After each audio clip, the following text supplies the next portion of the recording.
Hi guys and welcome to my channel. So as we kind of draw 2017 to a close, it's been a very good year. I thought I'd kind of do like an end of year recap sort of thing. So I'm gonna have, in no particular order, 20 of my favourite records that have come out this year. So without further ado, let's get started with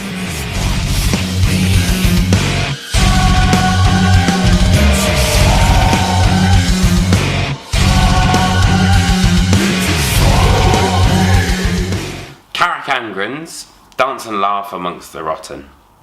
So, and their previous release, This Is No Fairy Tale, was kind of a very linear sort of conceptual album, and Dance and Laugh Amongst the Rotten is similar. It follows a similar sort of pattern. It kind of works on two different levels, so you can listen to it as an album, but you can also listen to it as kind of like more of a concept sort of thing, so you can have the songs individually as well, which is something I think I've struggled a bit with on the last record. But I feel like they've kind of perfected what they sort of set out to do. And I think it's probably their strongest album to date, and it's got some really great songs on it, like Song for the Dead, Charles Francis Coughlin, Inter Nam van de Duivel, and of course, yeah, the single Blood Queen. So that's the first one.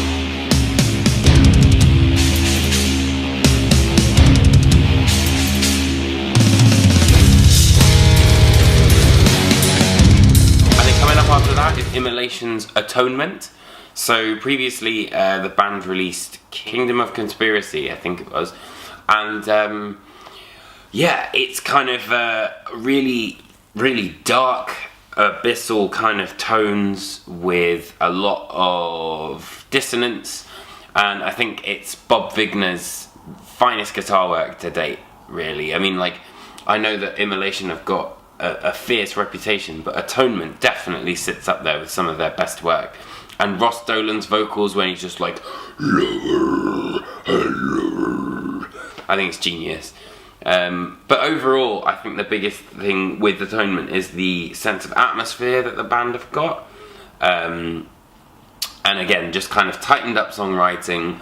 It's really interesting, and I think it's definitely one of the most, I mean, I think Immolation, like, full stop, are one of the most innovative death metal bands ever, and it's fantastic to see that they're still going so strong, and they've got such a great album out this year.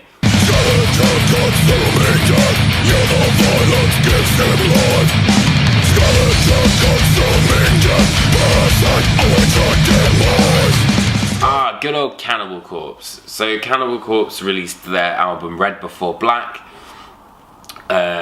really recently, actually. It was only on the 3rd of November via Metal Blade, and I loved it.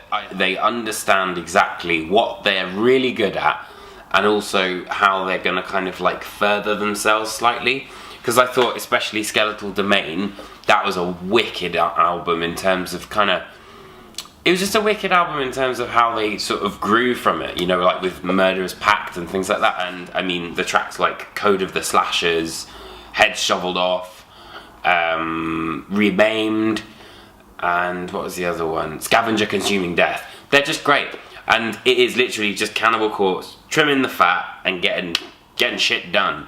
And you know that whatever happens, whenever Cannibal Corpse release an album, it's gonna be good.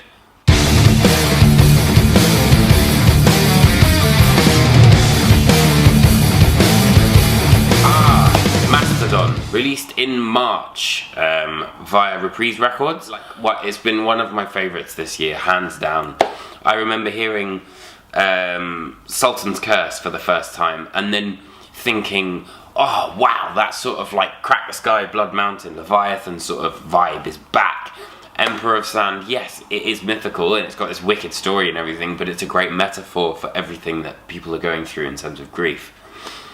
Their first ever sort of like big song, which was Show Yourself, which I think has catapulted the band even higher. But then you've got the likes of the final sort of duo of Scorpion Breath and Jaguar God. Like, how better to close out an album? I thought it was overall a fantastic record. I don't know if everyone kind of got it, but I don't know, me personally, I thought it was a great sort of return back to that sort of era of Mastodon, and I think it's something that they should be very proud of. And